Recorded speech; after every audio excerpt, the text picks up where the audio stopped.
Alright guys, it's October and fall is here, so I'm about to transplant these seedlings that I have here in this planter box. And as you can see, there's some damage on the leaves, and these cabbage worms are no joke. They can do a number on your brassicas and your leafy greens in a short space of time. And you can see the caterpillar or worm, if you want to call it that, right here. And they disguise really well because they're the same color as the leaves, so they disguise, and they just go unnoticed. You can't really see them. You have to go in there and really look closely to find them. So I just come in here and I pick them out. Maybe the bird will get them or they'll turn into a butterfly. And I'm just going to go through them really quick to make sure that none is left, so when I'm transferring them over to my garden to transplant them, I don't bring them over there with me, even though they can still find their way, because the butterflies are still going to come. They're going to lay their eggs. It's going to turn into a caterpillar, and then they'll be feeding off these leafy greens. So in here I planted different varieties of leafy greens, and I have my tags in here, my planter tags.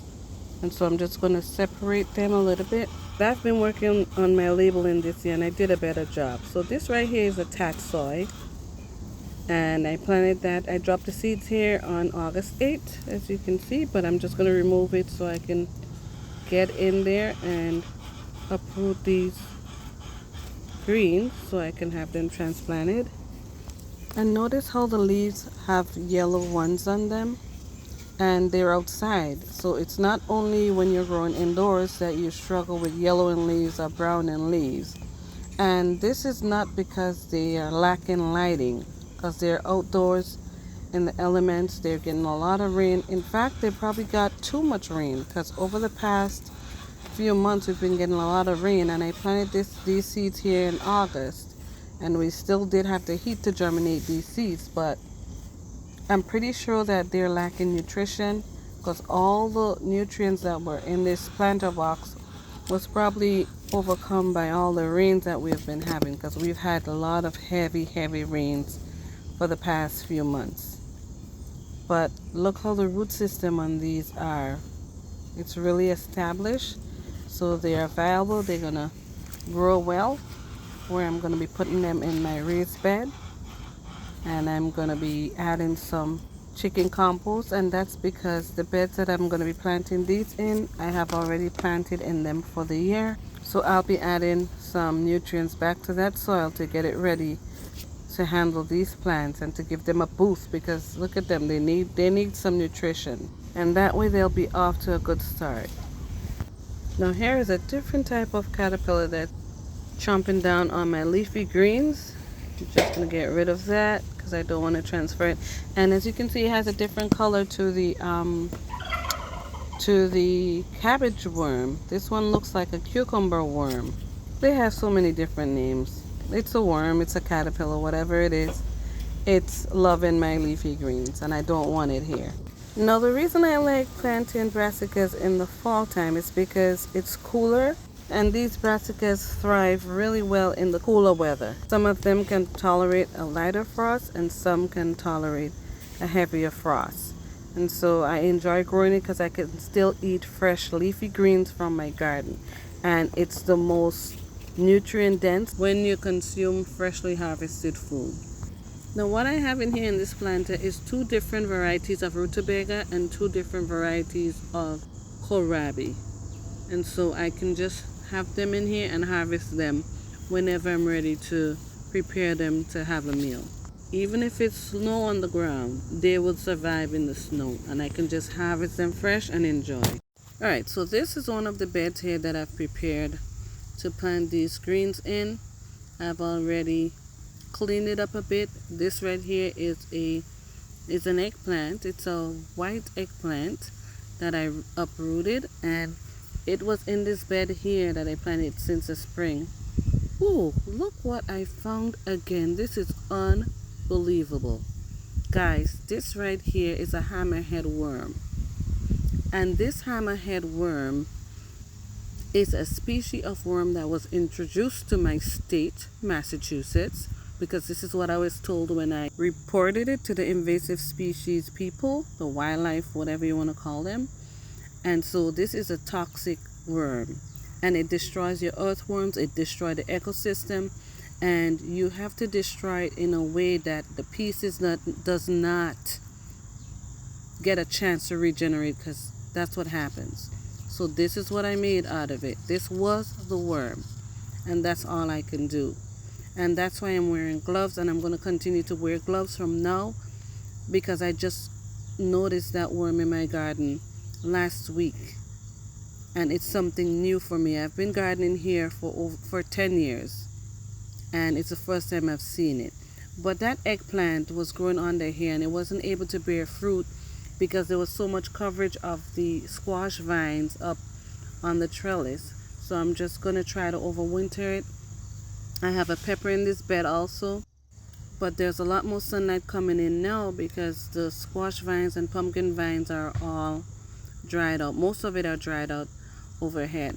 And this back here was where my raspberries were, but I chopped them all down. It's going to regrow and bear more fruit next season. Even the blackberries, I cut all of them back because it's fall and they're going to die back anyways. And I'm also preparing this bed right here, which I pruned off this pepper. I think this is a yellow bell. And I have an echinacea and some Egyptian walking onions that I have to remove because this bed I'm going to be putting in some brassicas. I also removed these white strawberries here, and they are fruiting, but I needed the space to put my brassicas in, so I'm going to uppot these, and they're going to continue to bear. They have flowers on them. The soil is still intact in the root system, so they'll be fine. They'll just continue to regrow and continue to bear their fruit.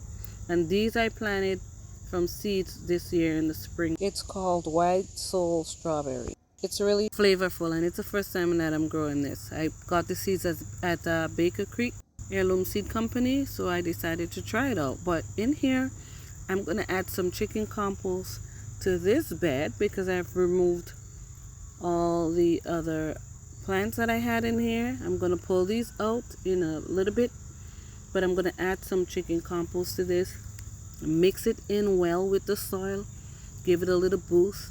These brassicas that I have growing here, there's a couple different varieties. It's hanging over, and they're Brussels sprouts. They're doing really, really well. But I'm gonna look at that, guys. They're looking really good, so I'm gonna have lots and lots of Brussels sprouts.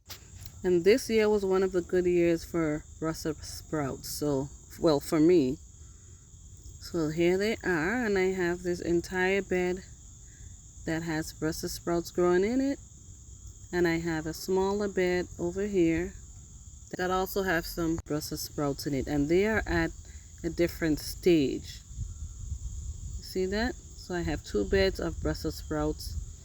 They're starting to perk up a bit, get bigger. I do have some worm activity in here, so I have to get in there and take care of that because they will destroy this plant. Seems like they just recently started, so I'm going to be working on that also. There's always so much to be done in here, but they're looking pretty decent for the most part. And I did pull off some of the leaves at the bottom because I don't want it to encourage any pests in there. When it's bushy and they have places to hide, then that would encourage them to come around and make a mockery of your garden, and I don't want that happening. In this bed over here, I have some carrots. I have to drop more seeds for it. I have to go in and weed these, but I'm not taking it out only because I can actually add it to my leafy greens, and those are an edible weed. It's called wood sorrel, so I'm not in a hurry to pull it out because I can actually use it as food. Now over here, I think this is my candy cane pepper. Yep, it looks like the candy cane. And I'm getting ready to take this out of the ground and actually uppot it. I'm also going to remove this thyme right here. And this thyme has been here for about 4 years. I've been splitting it all the time and get extra plants from it, cloning plants from it, and also using it as fresh seasoning when I'm cooking. Here I have some overgrown ground cherries that are falling off the tree. I know the cold's gonna hit it, so it's gonna do away with it for the season, but they're not all ripened, so some of that is going to go back to the soil, be composted. Hopefully I don't have too much plants coming up from the seed if that happens. But I've had so much, see those ripe ones right there, I've had so much ground cherries this year. I've eaten so many ground cherries. They're just a nice fun little snack. You can just get it in your garden, and I'm not gonna just pick these and eat it anymore. I'm gonna wash it first because of that worm that I discovered in my garden. Over here I have some vines that I need to clear up, pull these out. They're already dried. These was from my jelly melon and from my lemon cucumber. I have cucumbers still growing. This asparagus bed here is doing the most. And if you look down here, guys, you can see all these greens here. And guess what? They have gone to seed, and the seeds have dropped. And now I don't have to replant any of this because look, pots open up, the seeds dropped, and they just reseeded this bed all by themselves. And this is an area where I grow mainly leafy greens, so they just do whatever. I do have some lemon balm coming up there, and that's fine. I have this spaghetti squash here that I'm gonna harvest. It looks okay. And I have another pumpkin. I think that's a Jarradale pumpkin. I hope I'm saying it right. Don't quote me on it because I butcher names. I have another pepper here. I think this might be a sweet heat, and I am going to be taking this one out of the ground and uppot it so I can regrow again. In the spring of next year, I'll bring it back outside and, you know, get an early start because I don't know what the weather will do next season, so I'm kind of sort of preparing for that. Look at all these vine borers or bugs or what have you, worms or... And this is ready to be harvested because the tendril is already dried out. I just have to get to it and harvest that. And it's actually sitting on this little plastic. See that right there? It's sitting on that, so as to keep the bugs away from it because they will put a hole in that thing.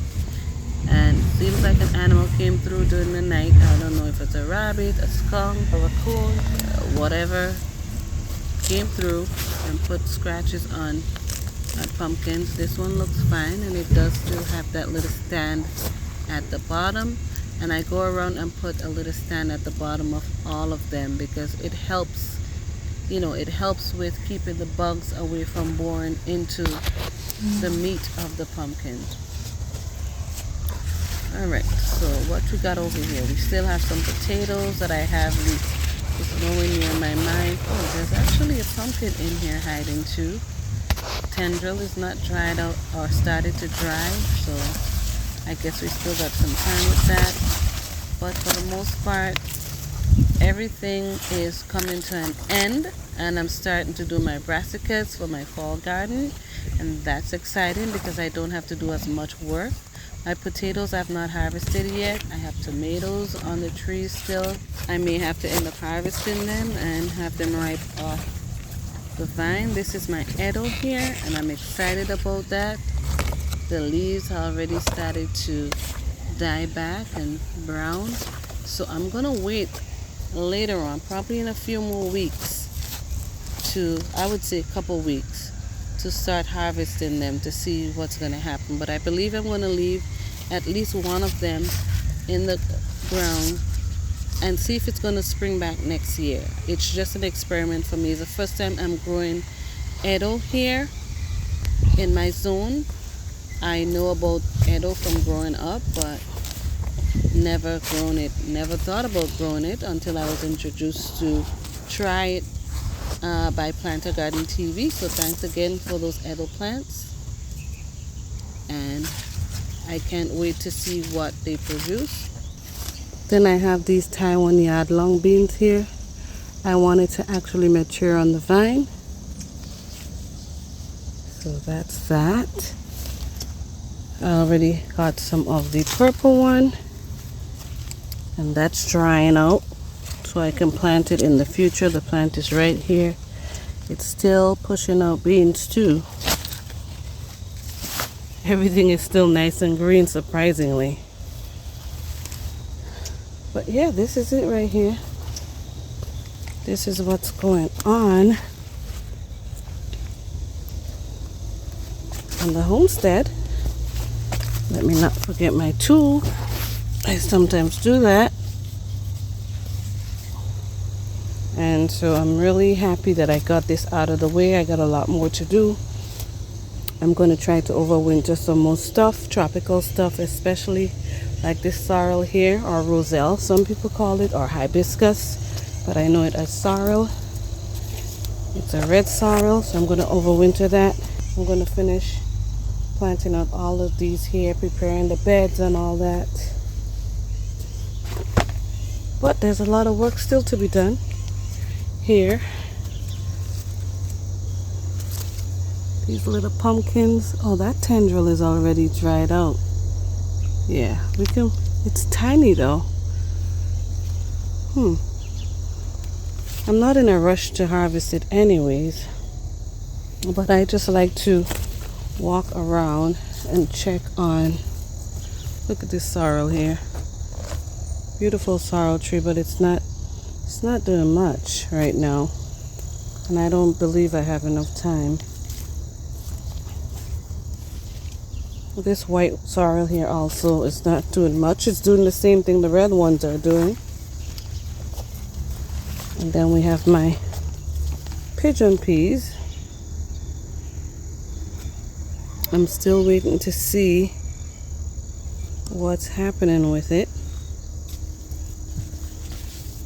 in hopes that I can at least see a flower, and then we'll take it from there. But it's a beautiful tree, nice and green,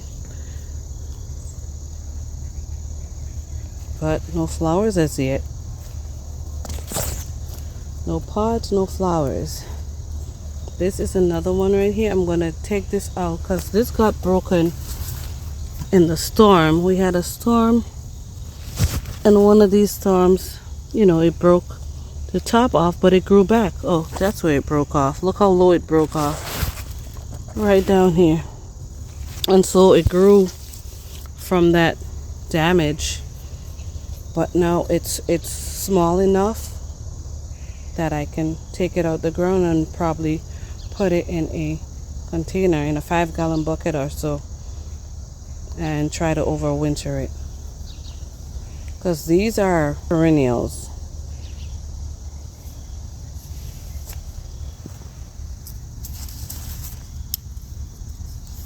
This is also a pepper that I pruned back last week, because I'm going to overwinter that one also. And I'm just really waiting for these vines to die back, and then we'll take it from there. I don't know why this is off. And all these ground cherries again. Look at all that. This is where I've already started doing my uppotting. I know these still have peppers on them, but that's okay. They can ripen indoors if it gets too cold out, because I do want them to ripen. I have different varieties of peppers, habaneros, Greek pepperoncini, this spicy hot pepper here, sweet pepper, yellow bell. And my pigeon peas is looking good in these containers. I have my turmeric, my bananas, and a whole lot of stuff. Even these celery right here, I uprooted them yesterday. I have the Chinese pink and the Utah tall celery. So that's 2 varieties in there that I'm going to be overwintering all of these here, because I want to get an early start and I want to be prepared for my next growing season. So this is how I'm going to attempt to do it.